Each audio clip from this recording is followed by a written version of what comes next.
Hi guys, আসসালামু আলাইকুম। কেমন আছেন সবাই? আশা করি সবাই ভালো আছেন। তো ফাইনালি আমি আমার সবচেয়ে পছন্দের আর্ট লিপ বাম আর্টটা করেই ফেললাম। তো অনেকদিন ধরেই করব করব ভাবছিলাম, কিন্তু করা হয়নি। অন্যান্য ক্রাফটিং ট্রাই করা হলেও এই লিপ বাম আর্টটা আমার করা হয়নি। এই প্রথমবারই আমি লিপ বাম আর্ট ট্রাই করলাম।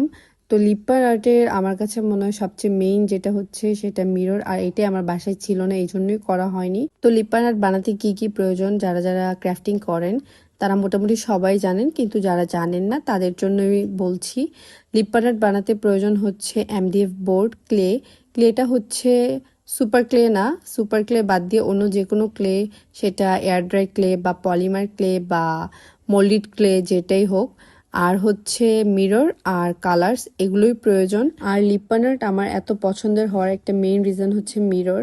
যদিও ম্যাক্সিমাম মানুষ লিপ বাম আর্ট করলে মিরর ইউজ করে, কিন্তু অনেককে আমি দেখেছি যে মিরর ছাড়াও লিপ বাম আর্ট বানাচ্ছে, কিন্তু আমার কাছে মিরর সহটাই বেশি ভালো লাগে।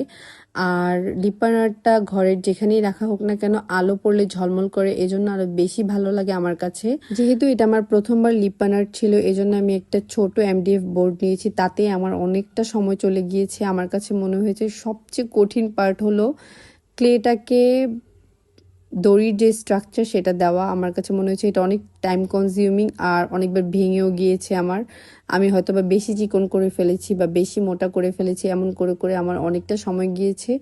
আর আমার সবচেয়ে ফেভারিট যে পার্টটা ছিল সেটা হচ্ছে মিররগুলো বসানো। এটা অনেক স্যাটিসফাইং আমার কাছে মনে হয়। আর যেহেতু মিরর আমার খুব পছন্দ, এই জন্য আমার মিররগুলো বসাতে আরো বেশি ভালো লেগেছে। অলরেডি আমি যখন অন্যের ভিডিওতে দেখতাম তখনই আমার কাছে এটা অনেক ভালো লাগতো, আর নিজে করার সময় তো আনন্দের কোনো শেষ নেই।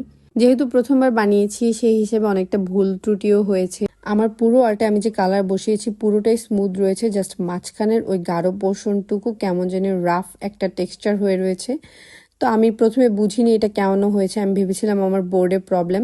পরে আমি দেখলাম যে না, পুরোটাই ঠিক আছে, জাস্ট ওইখানে। পরে আমার মনে পড়েছে যে আমি ওইখানে ক্লে বসানোর আগে অধৈর্য হয়ে পুরো জায়গায় গ্লু ইউজ করেছি। পরে গ্লুটা শুকানোর পর টেক্সচারটা এরকম উঁচু নিচু আর রাফ হয়ে গিয়েছে।